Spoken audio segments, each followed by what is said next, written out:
लेकिन यदि अच्छे विचार उठ रहे हैं, आज ही करोगे, आज ही करने हैं, ऐसे कोई भरोसा नहीं है पल को। आदमी मंसूबे तो खूब बनाता है। एक श्लोक आता है कि रात्र गमिष्यति भविष्यति सुप्रभातम भास्यानुदेश्यति हसस्यति पंकजाहली इत्थं विचित्रयन्ति कौश गते दुरेभे हा हंस हंस नलिनी गज उज्जहार। एक भौरा फूल का रस लेने के लिए फूल के पास में गया और जैसे ही उसने फूल का रस लिया, उसी समय संध्या हो गई, सूर्य अस्त होने लगे और फूल बंद हो गया।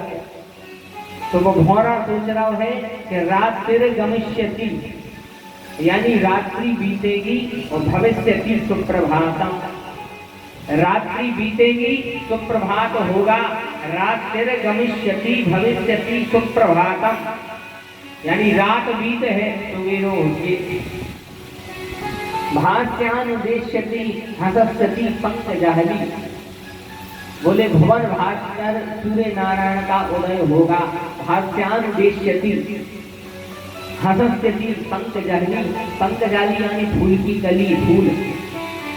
बोले सूर्य का उदय होगा, फूल खिलेगा, फूल खिलेगा, हम बढ़ेंगे अच्छी रात हमारा से लेके निकाल गए। कितने अच्छे मंसूबे बना रहे कि रात बीत है सवेरे हो के सूरज निकल है, हम रस लेके फिर उड़ जाए। लेकिन नर चाहे कछु होत नहीं, प्रभु चाहे सत्कार। अपनी इच्छा के अनुसार यदि भूल लगाओ तो कल्याण होगा, फिर भगवान की जरूरत ही नहीं है। काय खाली भटक था, अपनी इच्छा के अनुसार यदि भूल लगे काय फिर भूल जाता।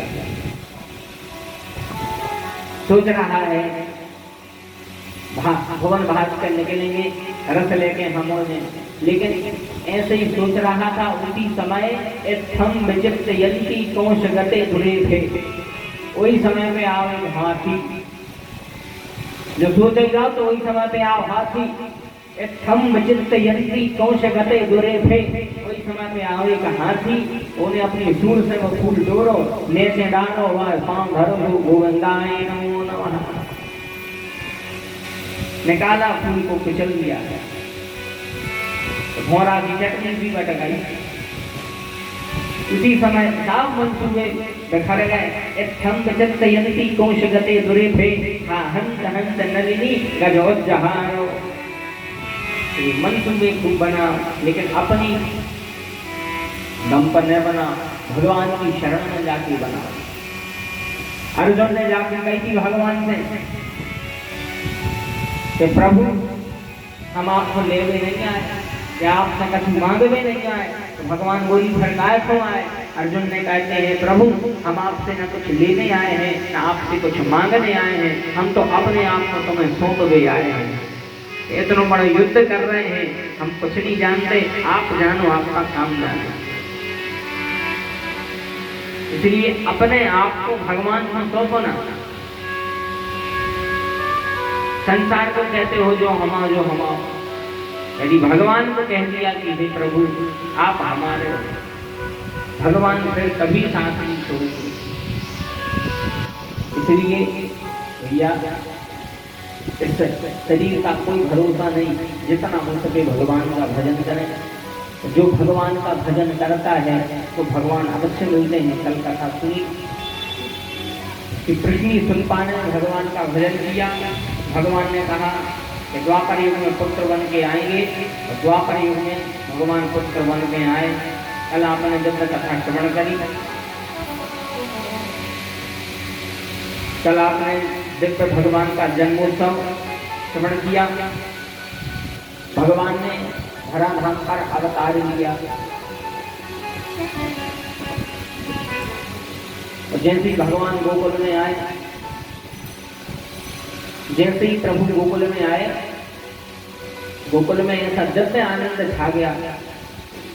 जब साधारण बालक जन्म लेता है तो किसी प्रसन्नता मनाते, तो सोचो जिस घर में साक्षात आनंद कंद आए हो, उस घर में इतनी प्रसन्नता होगी। भागवत के 10वें स्कंद के 5वें अध्याय में, 10वें स्कंद के 5वें अध्याय में वेदव्यास जी ने 18 श्लोक लिखे। 18 श्लोकों में नंदोत्सव का वर्णन किया। आप समस्त भक्तवंत इन श्लोकों को सुने। समझ में भली नहीं आए तो ही सुना चाहिए, समझ में नहीं आए तो ही सुना चाहिए। जैसे कोनो को जहरीली जंतु सता देंगे, अब कोई जहर उतार रहा तो उससे पूछा तो कि मंत्र को अर्थ का है, अर्थ बता दीजिए।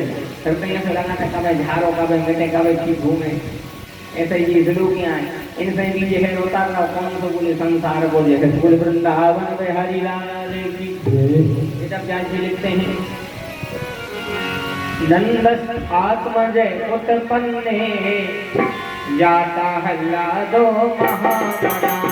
नंदस आत्मजय उत्पन्ने आहो यद प्राण वेद ज्ञान नागर कुचिरलंकदा।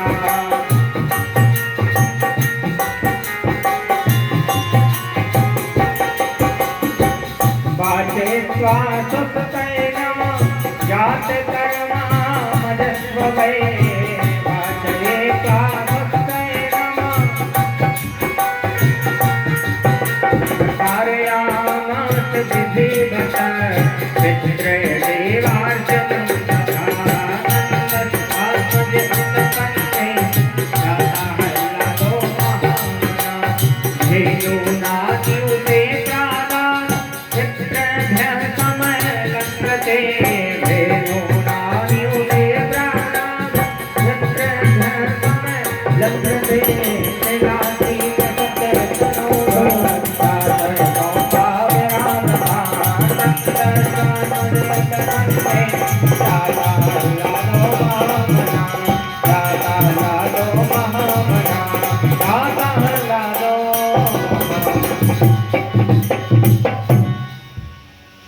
वेदव्यास जी लिख रहे नंदस आत्मज उत्पन्ने,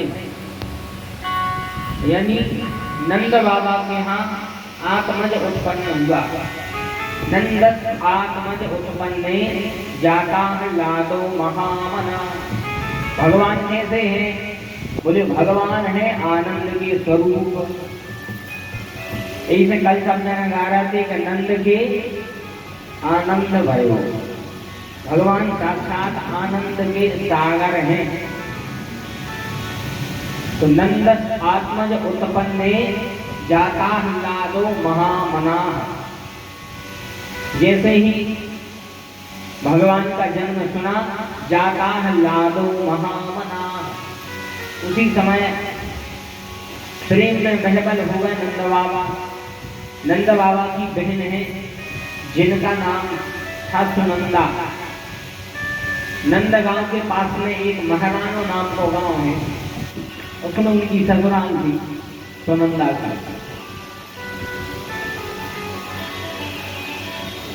जब सुनंदा ने सुना कि भाभी गर्भवती हैं तो सुनंदा आई, कहा भाभी तुम बिल्कुल घर को काम नहीं करो, अब पूरा काम हम कर रहे हैं, तुम तो बस आराम करो। धन्य है नंद। बोली भाभी तुम तो बिल्कुल आराम करो, पूरे घर को काम हम कर रहे हैं। धन्य है। ऐसी ननद होना भी भैया भाग्य की बात है। और आजकल तो सुना लेंगे, सुना जाए। हमने सुनी एक रक्षाबंधन पे एक बहन अपने घरे गई, भाभी को समझाने, भाभी मम्मी पापा को ध्यान रखी, अब जे तुम्हारा भगवान आए, ऐसी सेवा करियो कि मम्मी को पानी में डोले पेट को, ऐसी सेवा करियो। अब बे जाए सब कछु सुन के ऐसा लगे जैसे जा बहन जवन घर में हुई होंगे तो स्वर्ग हुई है। बाद में ससुराल से फोन पहुंचो कि सास पहुंचवा जाएंगे, 4-5 टाँगे डाले। लेकिन धन्य है सुनंदा जी, कहती है भाभी आप तो बिल्कुल परेशान न हो,